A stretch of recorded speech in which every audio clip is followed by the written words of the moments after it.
Le sabbat nous invite à nous arrêter, à déposer nos fardeaux, nos soucis, nos peurs. Dans le silence du sabbat, Dieu parle au cœur. Il restaure l'âme fatiguée.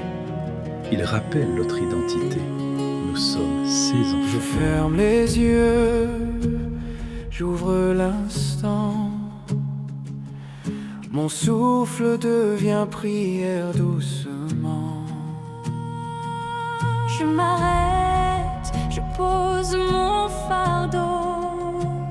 Je laisse le silence me parler de nouveau.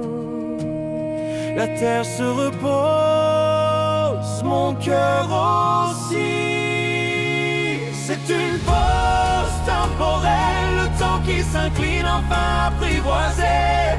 Je respire, je demeure, je n'ai rien à prouver. Le sabbat est délice et mon âme peut chanter. J'apprends à être, à aimer. Le sabbat est délice. Le temps se tait. Je vis sabbat délice.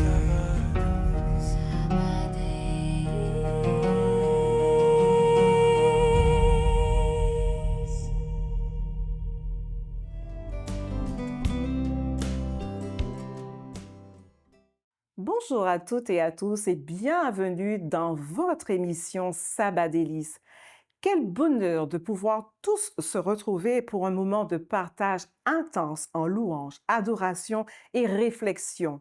Aujourd'hui, nous allons nous arrêter sur une question courte, mais bouleversante. Une question simple, mais capable d'ouvrir des profondeurs immenses dans une vie.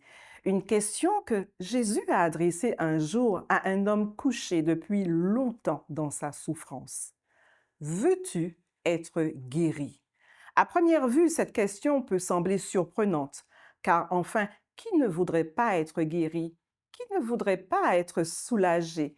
Qui ne voudrait pas voir sa douleur s'éteindre? Qui ne voudrait pas retrouver la paix dans son corps, dans son cœur, dans son esprit? Et pourtant, lorsque Jésus pose cette question, il ne parle pas seulement à un corps malade, il s'adresse à un être tout entier, à un homme blessé dans sa chair, mais sans doute aussi fatigué dans son âme, usé par l'attente, fragilisé par les années, éprouvé par la solitude, découragé peut-être par tant de jours sans changement. Et c'est là que cette question devient encore plus forte, parce qu'il existe des maladies que l'on ne voit pas et d'autres que personne ne voit. Il y a des souffrances du corps, mais il y a aussi des souffrances de l'âme. Il y a des douleurs physiques, mais il y a aussi des blessures intérieures. Il y a des diagnostics médicaux, mais il y a aussi des fardeaux silencieux, des peines cachées, des combats spirituels, des larmes secrètes. Il y a aussi ceux qui souffrent dans leur chair. Il y a aussi ceux qui souffrent en silence, ceux dont la maladie est connue et ceux dont la blessure n'apparaît que dans les profondeurs du regard. Alors aujourd'hui, la question de Jésus ne s'adresse pas seulement à l'homme de Bethesda. Elle traverse le temps, elle traverse les générations et elle vient jusqu'à nous. Veux-tu être guéri? Guéri dans ton corps, guéri dans ton cœur, guéri dans tes pensées, guéri dans ta relation avec Dieu, guéri de ce qui t'épuise, guéri de ce qui te retient, guéri de ce qui depuis trop longtemps t'empêche de marcher pleinement. Avant d'aller plus loin, j'aimerais vous inviter dans un moment de prière. Notre Dieu, notre Père, nous voulons te dire merci. Merci de savoir que nous t'avons pour Père consolateur et médecin par excellence. Merci d'être celui qui nous fait des promesses et qui nous pose la question « Veux-tu être guéri ?» Éternel, que ta paix et ta grâce reposent dans nos cœurs et que tu sois celui qui apporte à chacune de nos âmes la guérison. Nous t'avons demandé ces grâces, Père, dans le nom de Jésus. Amen.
Notre réflexion ce jour nous conduit dans Jean chapitre 5.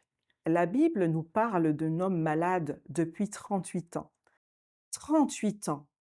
38 ans de limitation. 38 ans de dépendance. 38 ans d'attente. 38 ans à voir les autres avancer pendant que lui reste couché. 38 ans à espérer, à être déçu, à recommencer, à s'user intérieurement. Et ce qui me touche dans ce récit, c'est que Jésus vient vers lui. Cet homme ne court pas vers Jésus. Il ne fait pas une grande démonstration de foi.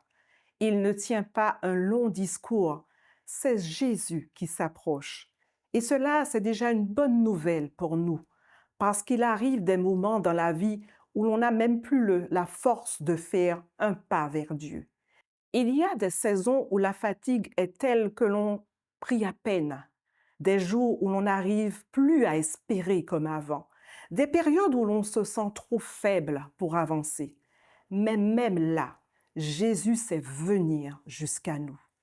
Et il voit cet homme, il voit son état, il voit sa durée dans la souffrance, il voit ce que les autres ont peut-être cessé de voir. Et il lui pose cette question: veux-tu être guéri? Ce qui est surprenant, c'est que l'homme ne répond pas simplement oui, Seigneur. Au lieu de cela, il raconte son impossibilité. Et il parle de son absence d'aide. Il parle de sa frustration. Il parle de ce qu'il n'a pas. En somme, il dit: je voudrais, mais je n'y arrive pas. J'ai besoin, mais personne n'est là. J'attends, mais je reste bloqué. Et n'est-ce pas parfois notre propre langage? Seigneur, j'aimerais aller mieux, mais je suis épuisé. Seigneur, j'aimerais croire davantage, mais j'ai trop souffert. Seigneur, j'aimerais me relever, mais quelque chose en moi est paralysé.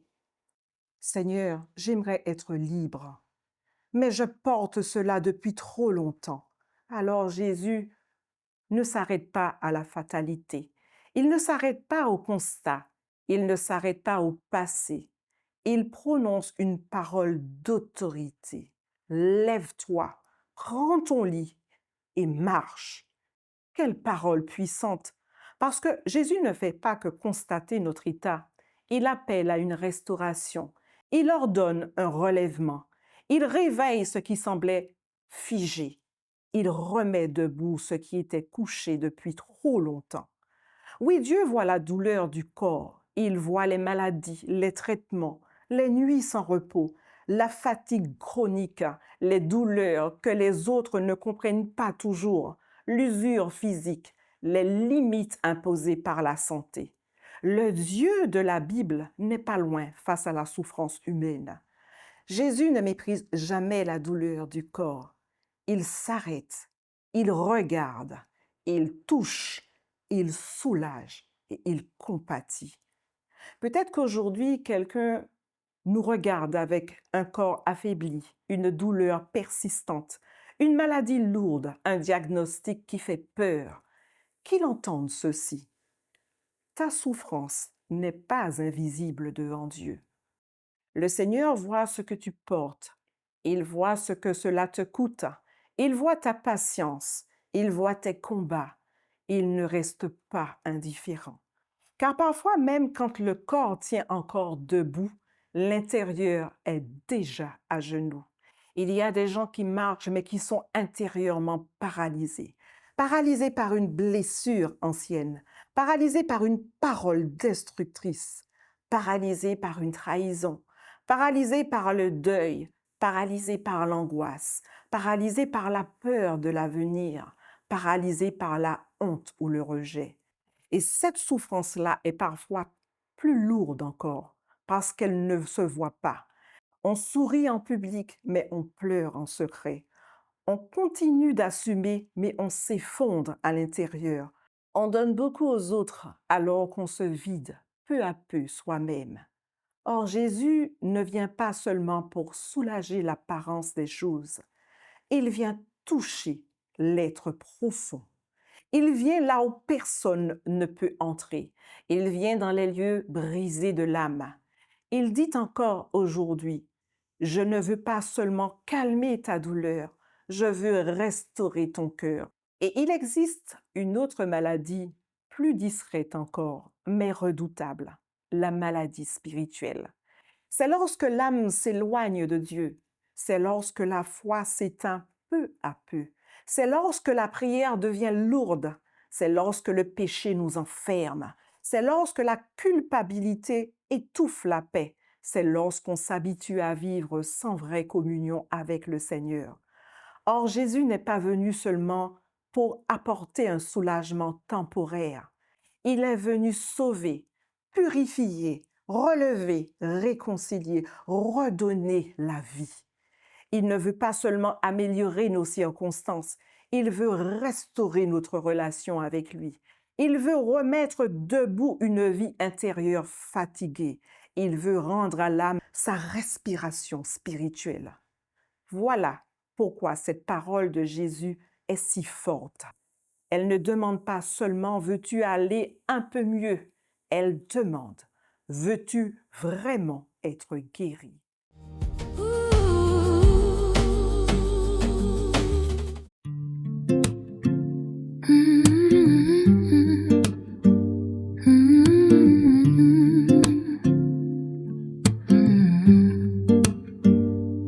Je t'exalte, ô Éternel, tu m'as relevé.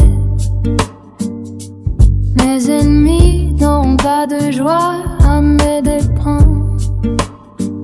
Mon Dieu, j'ai crié vers toi, tu m'as guéri. Tu m'as tiré des ténèbres où j'étais englouti. Ta colère passe, mais ta grâce demeure. Les pleurs s'en vont quand le soleil se lève. Chantez à l'Éternel, vous qui l'aimez.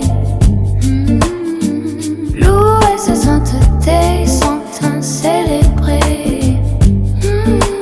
Il change nos pleurs en danse de joie.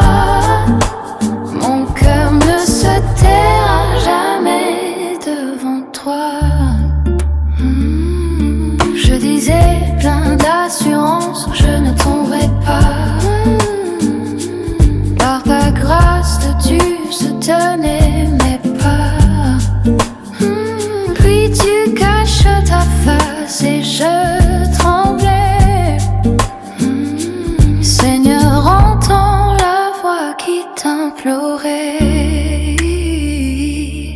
Que gagnes-tu à voir couler mes larmes? La poussière peut-elle chanter tes armes?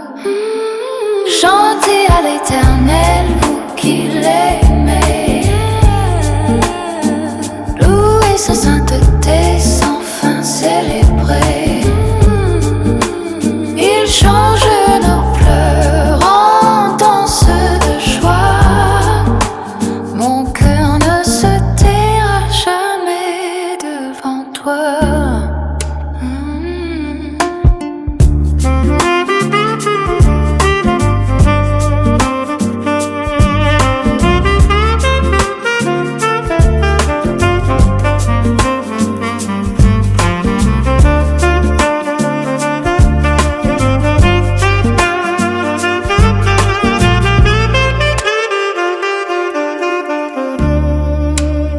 Chantez à l'Éternel, vous qui aimez. Louez sa sainteté sans fin célébrer. Il change nos pleurs en danse de joie. Mon cœur ne me taira jamais devant toi.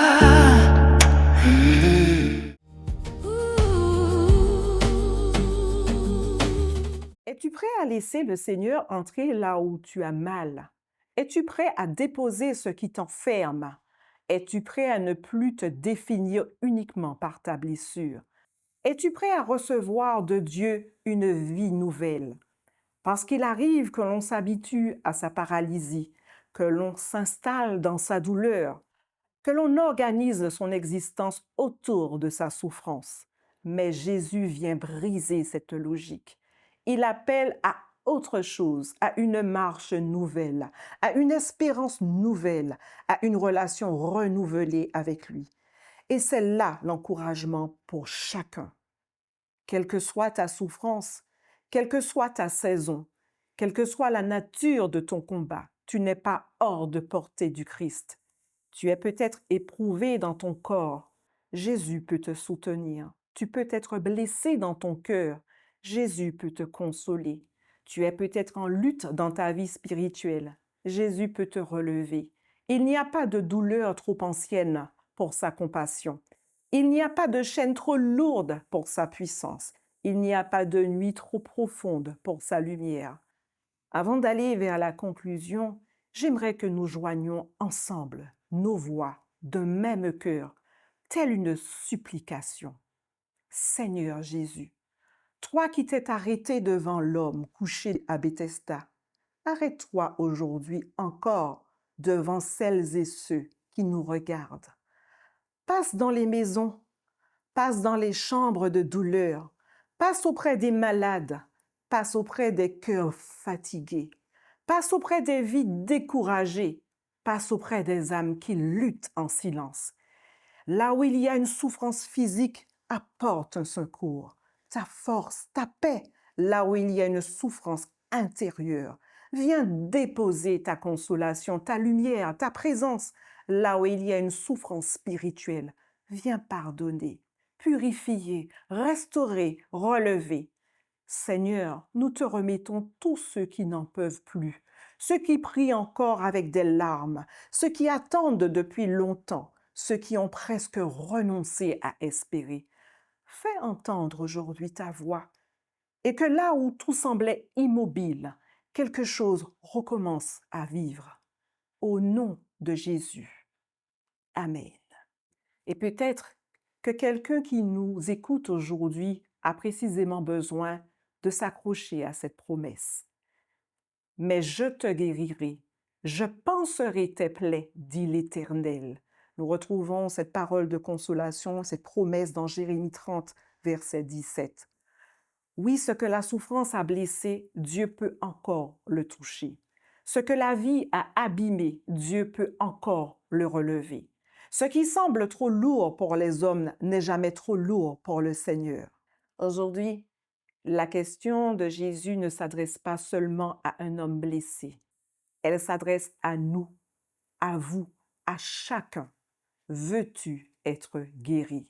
Guéri de ce qui use le corps, guéri de ce qui accable le cœur, guéri de ce qui étouffe la vie spirituelle, guéri de ce qui vous a retenu trop longtemps au sol.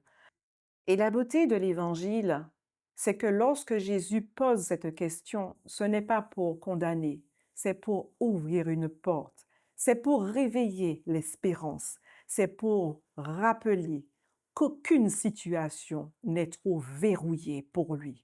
Alors aujourd'hui, ne laissez pas votre douleur parler plus fort que la voix du Christ. Ne laissez pas votre passé définir votre avenir. Ne laissez pas votre blessure devenir votre identité. Ne laissez pas votre souffrance vous persuader que tout est fini. Si Jésus parle encore, c'est qu'il n'a pas renoncé à vous. Si Jésus appelle encore, c'est qu'il y a un relèvement possible. Si Jésus s'arrête encore devant votre vie, c'est parce qu'il porte encore en lui la puissance de restaurer. Peut-être que la guérison que vous attendez sera physique. Peut-être qu'elle sera intérieure. Peut-être qu'elle commencera aujourd'hui par une paix nouvelle, une force nouvelle, une foi nouvelle. Mais une chose demeure certaine, celui qui vient à Jésus n'est jamais abandonné. Il y a des douleurs que le monde ne voit pas, mais aucune blessure n'échappe au regard du Christ. Et là où Jésus entre, l'espérance peut recommencer.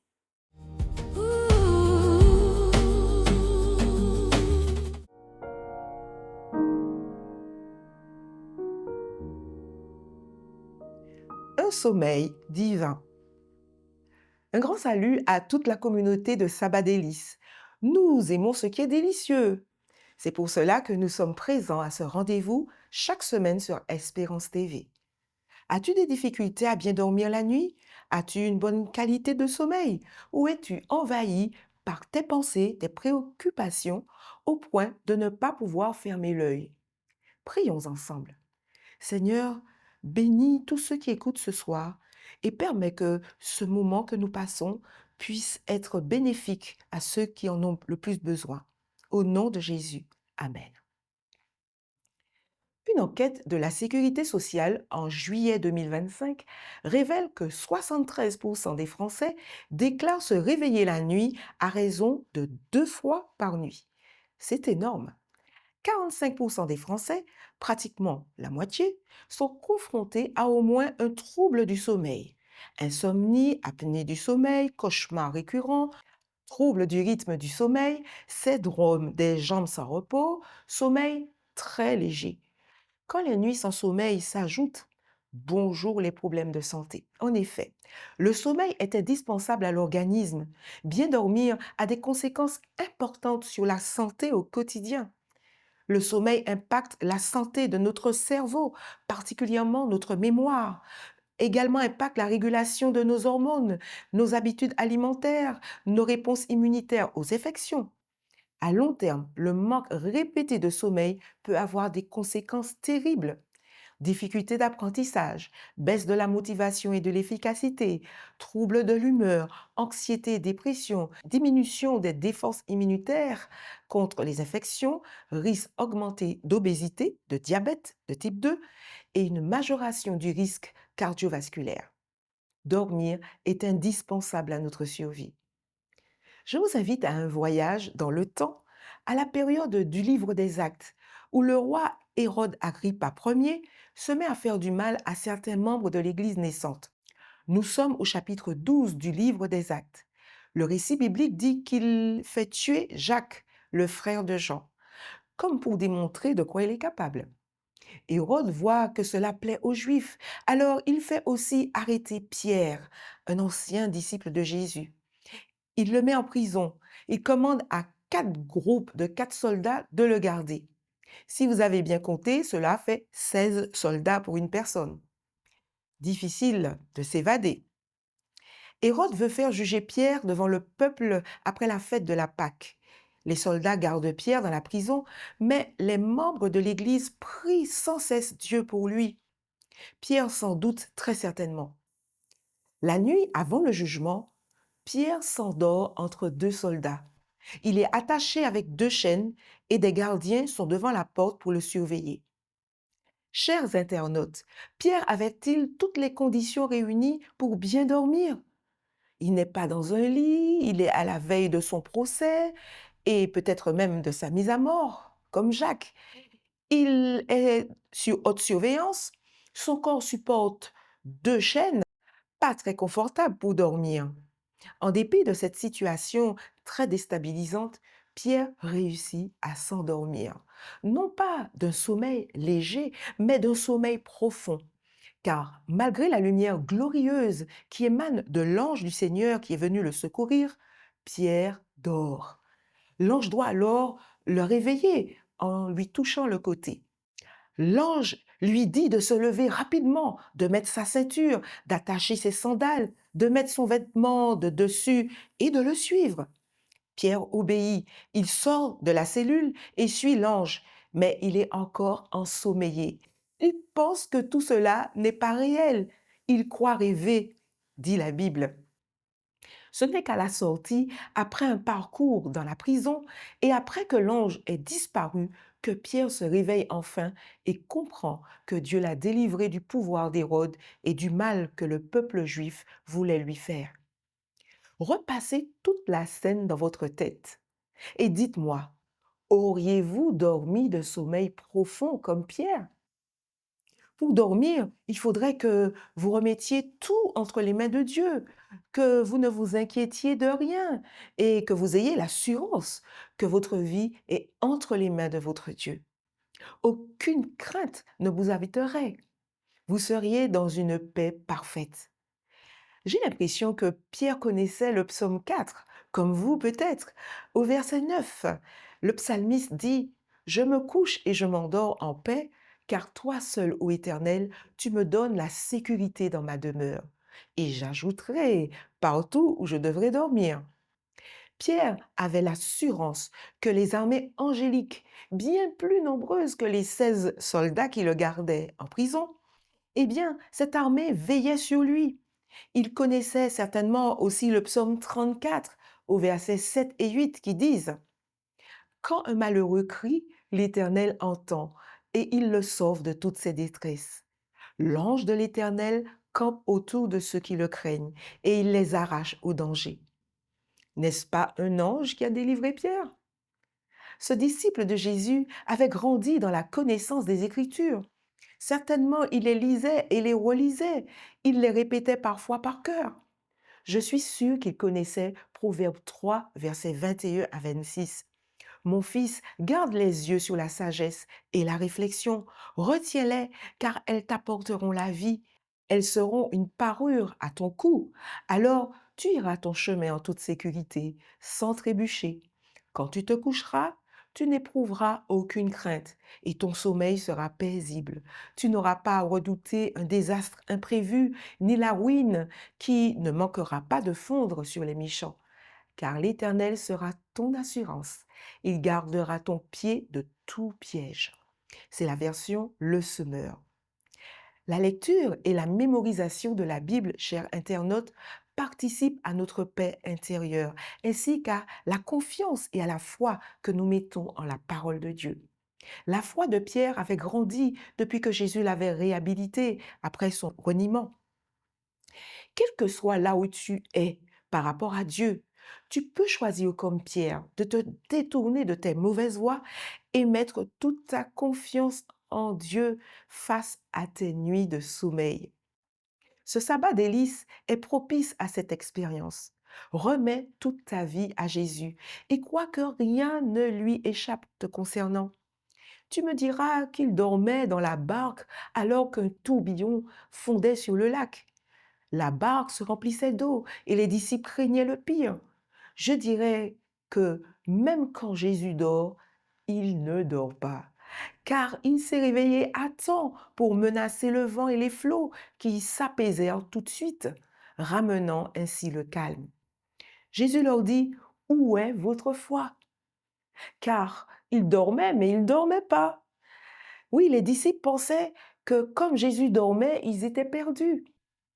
À ce moment-là, ils n'avaient pas encore la foi du futur détenu enchaîné entre deux soldats. Ils n'ont pas mis leur foi en ce texte qu'ils connaissaient pourtant sous le bout des doigts. Psaume 121, versets 2 à 7, version Le Semeur. « Mon secours vient de l'Éternel qui a fait le ciel et la terre. Il te gardera des faux pas. Ton gardien ne dormira pas. Non, jamais il ne dort, jamais il ne sommeille, le gardien d'Israël. L'Éternel sera ton gardien. L'Éternel est à ton côté comme une ombre qui te protège. Et durant le jour, le soleil ne te causera aucun mal, ni au cours de la nuit, la lune. Oui, l'Éternel te gardera de tout malheur.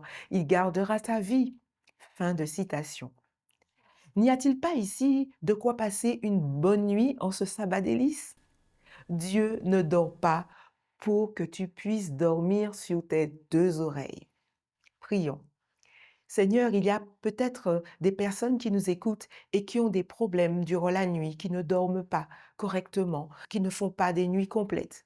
Je te prie pour chacune de ces personnes, te demandant de leur permettre de vivre ce lâcher-prise et de croire que toi, tu ne dors pas alors qu'ils dormiront. Fais-leur du bien et donne-leur cette assurance que tu te tiens à leur côté. Au nom de Jésus, je t'ai prié. Amen. Bon sabbat délice à tous.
pourtant j'ai essayé.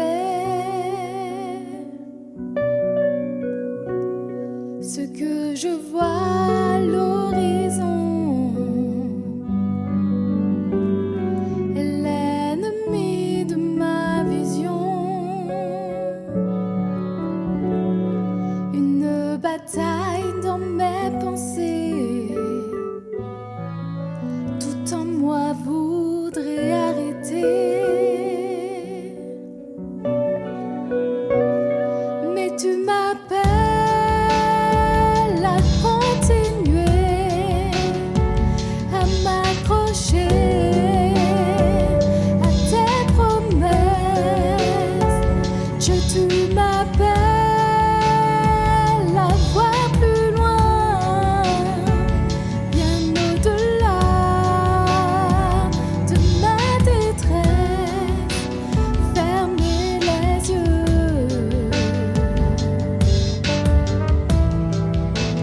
pour voir plus loin.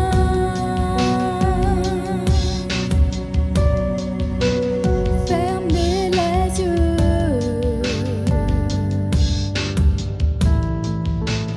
pour voir plus loin.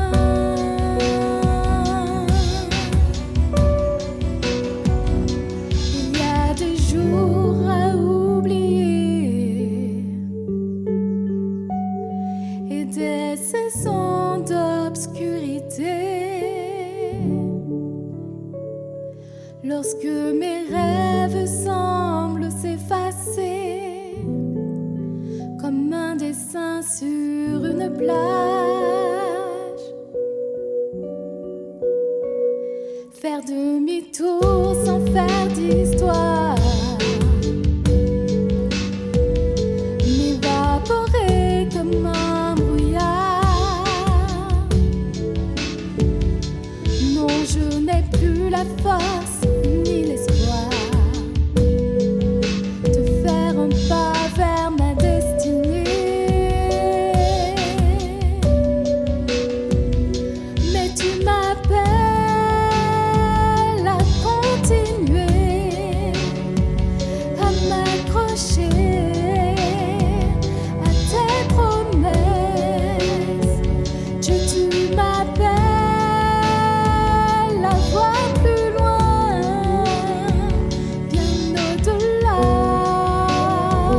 de ma détresse. Fermer les yeux pour voir plus loin.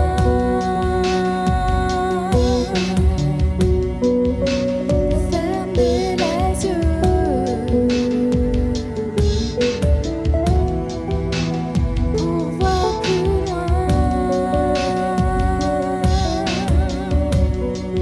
pour voir plus loin.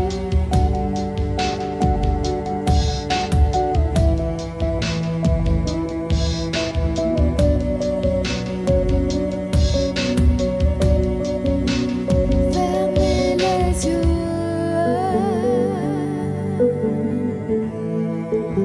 pour voir plus loin.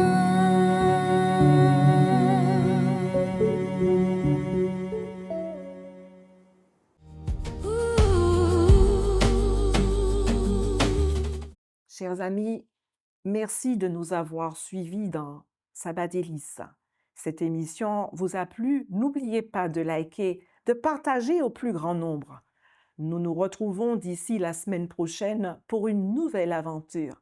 D'ici là, que le Seigneur visite votre corps, fortifie votre cœur et restaure votre âme.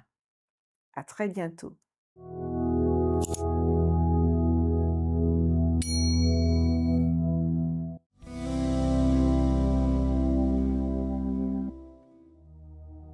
Le sabbat nous invite à nous arrêter, à déposer nos fardeaux, nos soucis, nos peurs. Dans le silence du sabbat, Dieu parle au cœur. Il restaure l'âme fatiguée. Il rappelle notre identité. Nous sommes ses Je enfants. ferme les yeux, j'ouvre l'instant. Mon souffle devient prière doucement.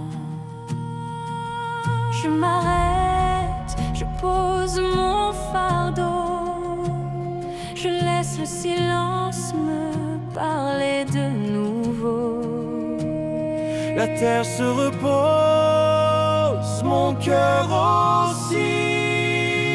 C'est une pause temporelle, le temps qui s'incline enfin apprivoisé. Je respire, je demeure, je n'ai rien à prouver.